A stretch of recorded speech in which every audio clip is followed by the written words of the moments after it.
অবিনাশ একজন বড়লোক বাড়ির ছেলে। আর মাত্র কয়েকদিনের মধ্যেই তার কলেজের পড়াশুনো শেষ হয়ে যাবে। প্রত্যেক দিনের মতোই সে তার নতুন বাইকে করে তার কলেজে প্রবেশ করল।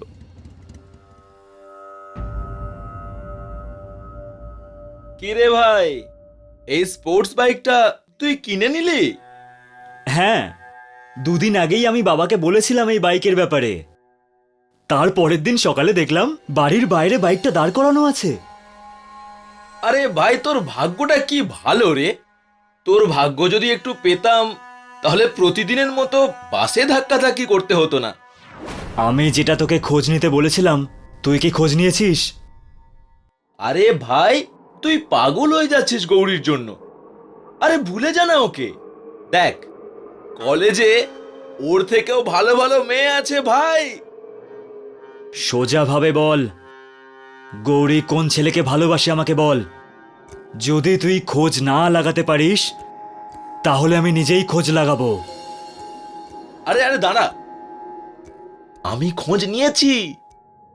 ওর কোনো বয়ফ্রেন্ড নেই। ওর এই সমস্ত ব্যাপারে কোনো ইন্টারেস্টও নেই। কি বলছিস ভাই তুই? আর একবার তাহলে ওকে প্রপোজ করে দেখি। আরে শুনে তো যা, ওর তোর প্রতিও কোনো ইন্টারেস্ট নেই।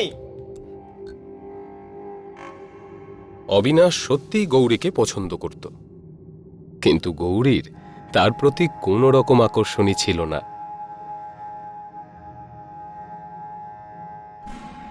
Gauri, I love you. তোকে আর কতবার বলবো যে আমি তোকে ভালোবাসি না? কেন প্রত্যেকবার নিজেকে গোটা কলেজের সামনে অপমানিত করিস? কিন্তু কেন?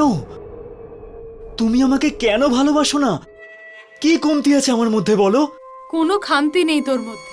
আসলে আমি অন্য আরেকজনকে ভালোবাসি। আমি আগেই খোঁজ লাগিয়ে নিয়েছি। তোমার কোনো বয়ফ্রেন্ড নেই। তুই বড্ড বেশি গায়ে পড়া। প্রত্যেকবারের মতো গৌরী এইবারও অবিনাশের প্রস্তাব প্রত্যাখ্যান করে দেয়। অথচ কলেজ জীবন শেষ হওয়ার আগেই অবিনাশ গৌরীকে নিজের প্রেমিকা হিসেবে দেখতে চেয়েছিল।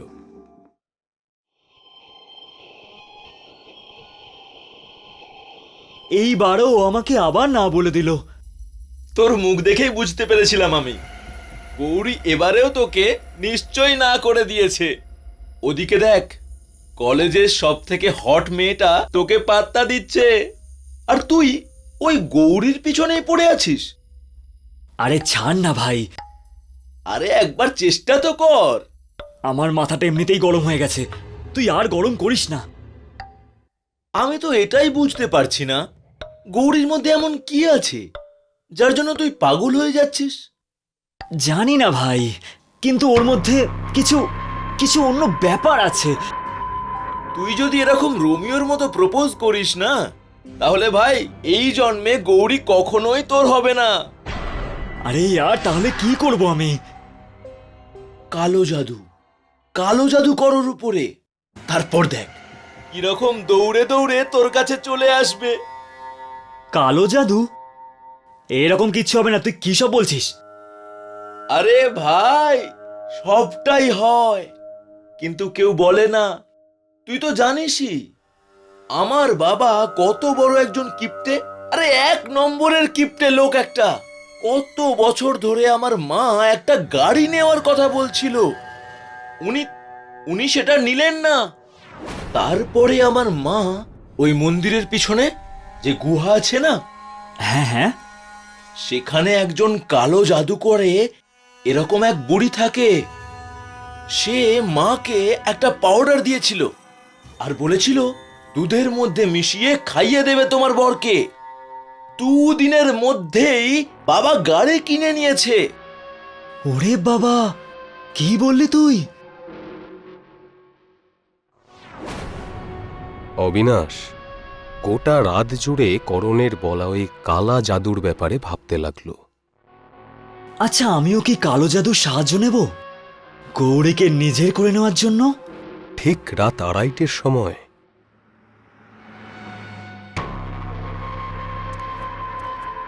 অবিনাশ মন্দিরের পেছনে গুহার মধ্যে প্রবেশ করল সেই কালো জাদু করা বুড়িমাকে খুঁজতে।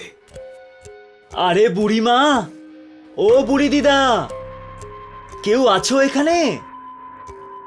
ঠিক তখনই অবিনাশ দেখল সেই কালো জাদু করা বুড়িমাটা আগুনের সামনে বসে মন্ত্র পড়ছে আর তার সাথে কাঁচা মাংস খাচ্ছে। আমার যজ্ঞে বাধা দিলে কেন? আমার আপনার কালো জাদুর একটু সাহায্যের প্রয়োজন। কি? আমি একটা মেয়েকে ভালোবাসি, কিন্তু ও আমাকে ওর কাছেও যেতে দেয় না। বলছি, আপনি কি ওকে আমার করে দিতে পারবেন? শুধু এটুকুর জন্যই এত রাতে তুই আমার কাছে এসেছিস? হ্যাঁ। আমার মন চাইছে এই কালো জাদু করে তোর প্রাণটাই নিয়ে নি। এরকম করবেন না, আপনি আমাকে যা বলবেন আমি সেটাই করব। ঠিক আছে, 3 কিলো কাঁচা মাছ আর 3 লিটার নেশার জিনিস নিয়ে আসিস। হ্যাঁ হ্যাঁ, আমি এই সব নিয়ে আসবো। কাউকে আবার এই কথা বলিস না। না না না না, কাউকে বলবো না। ঠিক আছে, কাল সব নিয়ে আসিস, আর সঙ্গে যেই মেয়েটিকে ভালোবাসিস তার একটা চুলও নিয়ে আসিস। চল এবার তাড়াতাড়ি যা এখান থেকে, নয়তো তোর সঙ্গেও খারাপ কিছু ঘটতে পারে। অবিনাশ ভয়ে তাড়াতাড়ি দৌড়তে শুরু করল। ঠিক তখনই একটা আত্মা তাকে পেছন থেকে ধাক্কা দেয়, আর সেই ধাক্কায় অবিনাশ উড়ে গিয়ে পড়ে একেবারে গুহার বাইরে। ওরে বাবা! অবিনাশ তাড়াতাড়ি গাড়িতে উঠে পড়ল এবং সেখান থেকে পালিয়ে এলো। ঠিক পরের দিন অবিনাশ আবার সেই বুড়িমার কাছে আসে, আর সে সঙ্গে করে আনে গৌরীর একটা মাথার চুল। আর শুধু তাই নয়, বুড়িমা আরো যা যা চেয়েছিল সব কিছু নিয়ে আসে সে। চলে এসেছিস তুই, পাগল প্রেমিক। দে আমার জন্য যা যা এনেছিস দে। কাঁচা মাছ এনেছিস তো? অবিনাশ বুড়িমাকে সব দিয়ে দিয়েছিল, ঠিক যা যা বুড়িমা চেয়েছিল। এই নিন গৌরীর চুল। আরে আগে আমাকে এই খাবারগুলো সব খেয়ে তো নিতে দে। এই সব কিছু আপনি একাই খাবেন? আমার দুটো আত্মাও তো রয়েছে আমার সঙ্গে খাওয়ার জন্য।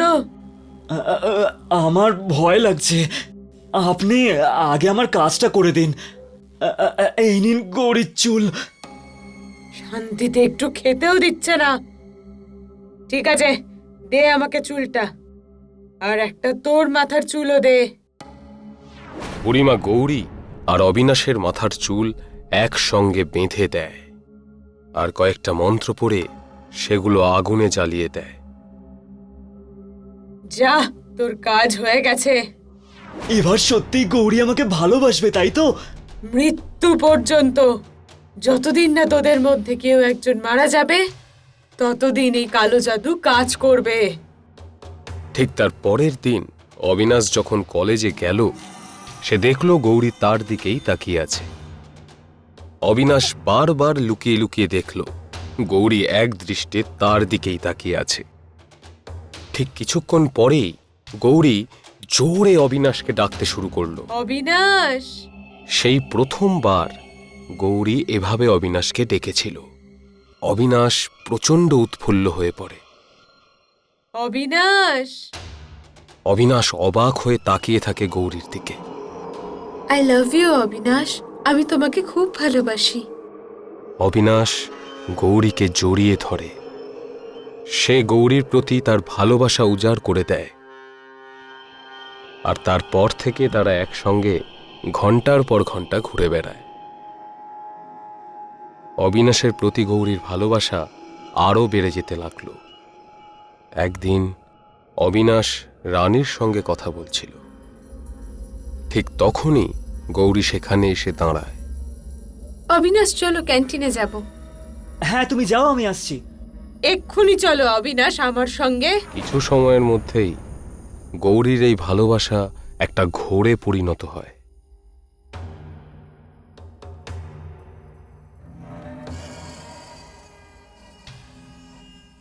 এখন প্রত্যেক দিন গৌরী অবিনাশের ফোন চেক করে। তাকে অন্য কোনো মেয়ের সাথে কথা বলতে দেখলেই সন্দেহ করে। কোনো সময় যদি অবিনাশ গৌরীর ফোন না তোলে, তখন গৌরী সবার সামনেই অবিনাশকে উল্টোপাল্টা কথা বলে অপমান করে। গৌরী অবিনাশকে পাগলের মতো ভালোবেসে ফেলেছিল, আর অবিনাশ গৌরীর উপর বিরক্ত হয়ে উঠেছিল। আরে তুমি তো আমাকে ভালো করে নিঃশ্বাসটুকুও নিতে দিচ্ছ না। সারাক্ষণ ধরে আমার পিছনেই তো ঘুরঘুর করে যাচ্ছ। যদি কোনো মেয়ের সাথে গিয়ে একটু কথা বলি, তখন তুমি মাঝখানে চলে আসো। আরে তুমি আমাকে এতটা সিরিয়াস নিও না। আমার কাছে এটা শুধু টাইম পাস, বুঝতে পেরেছো তো? আমি তো যথেষ্ট সিরিয়াস। আমি তোমাকেই বিয়ে করব। কি? আর আমাদের সন্তানও হবে। আরে তুমি কি পাগল হয়ে গেছো? এসব কিচ্ছু হবে না। এবার তুমি আমার পিছু নেওয়া ছেড়ে দাও প্লিজ। না আমি কারোর কাছে যাব, আর না কারোর কাছে তোকে আমি যেতে দেব। বুঝতে পেরেছিস?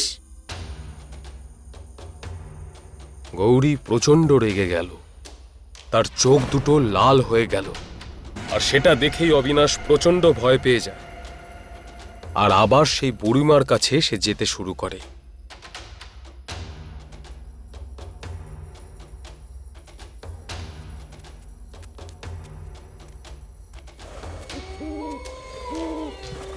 আরে আমার গলায় কাকে ঝুলিয়ে দিলে বুড়ি দিদা? আমাকে তো ভালো করে নিঃশ্বাসটুকুও নিতে দিচ্ছে না। গৌরীর ওপর যে কালো জাদু করেছেন না আপনি, ওটা সরিয়ে দিন। আপনার যত টাকা দরকার হয় আমি দেব। আমি তোর বাবার চাকর নই, এখানে গলা নামিয়ে কথা বলবি। ঠিক তক্ষুনি পেছন থেকে গৌরী এসেও দাঁড়ায়। দেখুন, এখানেও চলে এসছে ও। আরে আমার এই গৌরীকে দরকার নেই। এটা আমার সোনা মায়া, গৌরীর শরীরে। কি? আর ও তোকে খুব ভালোবাসে। আমি ওর থেকে পিছু হটতে চাই। কিন্তু মায়া তোর সঙ্গে খুব সুখে আছে, আর মেয়ে যাতে সুখে থাকে, মাও তাতে সুখেই থাকে। অবিনাশ এবার প্রচণ্ড ভয় পেয়ে যায়।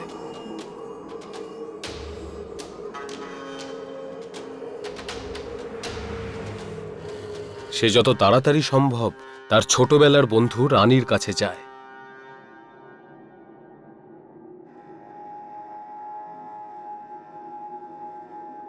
আরে অবিনাশ, তুই? তাও আবার এত রাতে? আজকে তোর গৌরী তোর সঙ্গে আসেনি? এবং কাঁদতে কাঁদতে সে রানীকে তার সমস্ত কথা খুলে বলে। অবিনাশ, তুই কাঁদিস না, সব ঠিক হয়ে যাবে। ঠিক তখনই গৌরী তাদের দুজনকে সেই অবস্থায় দেখে ফেলে। আমার অবিনাশকে ছবি? গৌরী রাগের মাথায় রানীর গলা ধরে দেওয়ালে মাথা ঠুকে তাকে মেরে ফেলে। এই সমস্ত কিছু দেখে অবিনাশ চিৎকার করে কাঁদতে শুরু করে।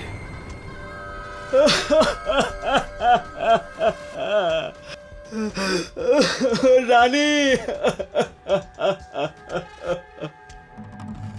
গৌরীর হাত রানীর রক্তে লাল হয়েছিল,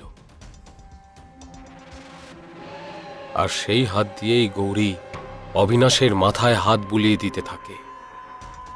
অবিনাশের গোটা শরীর রক্তে লাল হয়ে যায়। আমাকে ছেড়ে দাও। অবিনাশ, তুমি খুব ক্লান্ত তাই না? এসো, আমার কোলে মাথা রেখে একটু ঘুমো। আমাকে মেরো না, আমাকে ছেড়ে দাও। তোমায় আমি কেন মারবো? তুমি ঘুমো। আমাকে যেতে দাও। ঘুমোতে বলছি না, ঘুমো ঘুমো। গৌরী অবিনাশের বুকে কিল মারতে মারতে তার প্রাণবায়ু বার করে দেয়, আর তারপরে সে নিজেই অজ্ঞান হয়ে পড়ে। মায়ার আত্মা গৌরীর শরীর ত্যাগ করে চলে যায়। যখন গৌরী আবার সম্বিত ফিরে পায়, তার তখন কিছুই মনে থাকে না। সে বুঝতেই পারে না সে কি করেছে। অবিনাশ আর রানীর মৃতদেহ ওই অবস্থায় দেখে গৌরী প্রচণ্ড ভয় পেয়ে যায় এবং সে জোরে চিৎকার করে ওঠে।